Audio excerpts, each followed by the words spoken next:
राम राम. मी Prakash Mahajan, Mahajan and Mahajan YouTube चॅनलसाठी.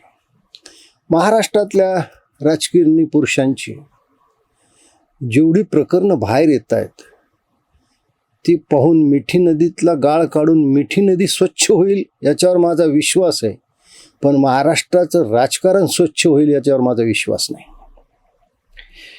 वेश असावा बावळा परी अंगी नाना कळा,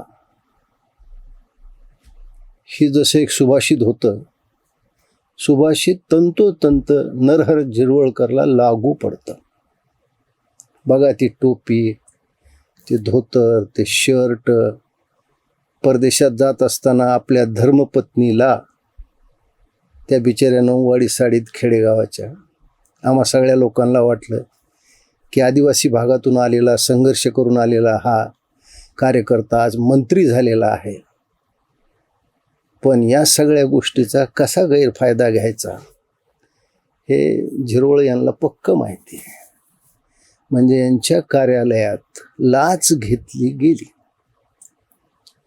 तरी हे निर्लज्जपणे मंत्रिमंडळाच्या बैठकीला उपस्थित राहू शकतात.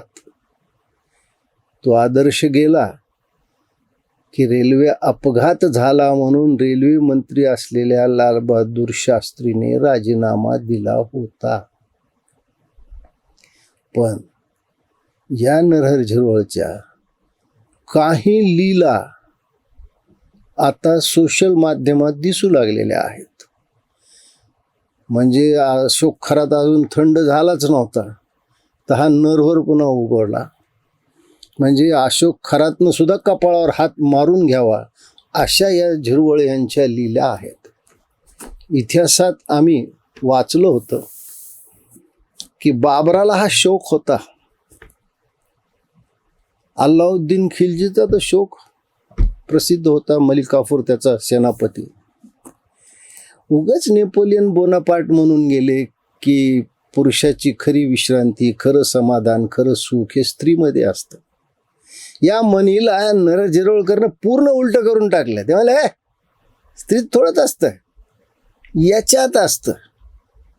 नरहर झिरवळकर अहो स्त्रीसाठी, आपल्या प्रेमासाठी 8व्या एडवर्डनं साम्राज्य सोडलं, तो त्याग केला.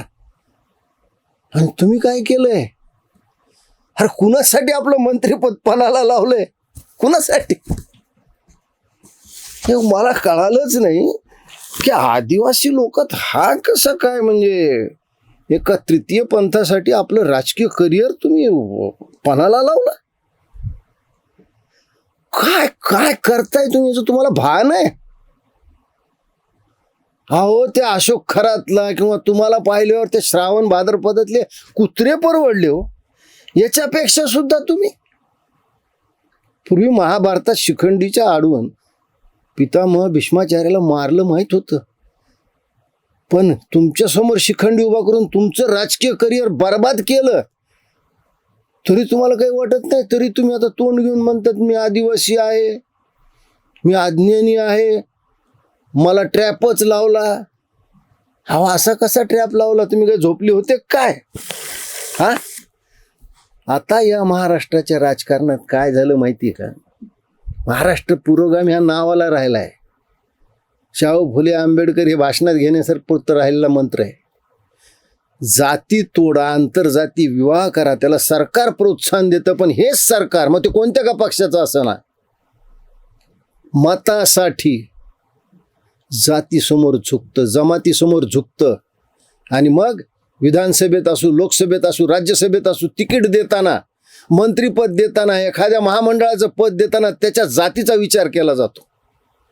आणि मग जातीतून विचार केल्यावर असाच कचरा जमा होणार ना. अहो देशाचा, राज्याचा कारभार चालवण्यासाठी सक्षम लोक हवे असतात. जर असे लोक जर मंत्रिमंडळात असतील तिथे राज्य कसं चालेल? आणि पुन्हा आदिवासीच्या नावाखाली स्वतःची सुटका करून घेतात. ते सोडा, साला जग काय म्हणेल मला सोडून द्या. नरहर झिरवळकर, तुम्ही ज्यावेळेस घरी जाताल आपल्या बायकोला काय तोंड दाखवताल, आपल्या मुलांना काय तोंड दाखवताल, आपल्या नातवंडाला काय तोंड दाखवताल? आणि तुम्ही ज्यावेळेस मंत्रिमंडळाच्या बैठकीला जाताल, अहो मान तरी वन करून पाहू शकाल का तुम्ही? ते कुठला तरी एक मध्ये पिक्चर आला होता, दिल्लीत मुजरा गल्लीत गोंधळ. त्याच्यात त्या एका नायकाचा सासरा म्हणतो, अहो एक वेळ बाई ठेवली तर मी मान्य केलं असतं, तुम्ही तर हा काय ठेवलाय? म्हणजे तो साधू ठेवला होता. म्हणजे लोकांनी एक वेळ झिरोळकर बाई ठेवली तर समजून घेतलं असतं. हो, पण तुम्ही हे काय केलंय? प्यार तूने ये क्या किया? झिरोळकर, तुमच्या टोपीखाली एवढं दडलं हे कुणाला माहीत नव्हतं. जाता जाता बांद्रे भागात एक मजनू फिरतोय असं कळालं. आणि तो मजनू काय म्हणतोय? लैला लैला पुकारू बन बन में, मेरी लैला नहीं है संसद में. आणि याच्यातला जो विलन आहे त्या विलनचा 2028ला नक्की गेम होणार. धन्यवाद.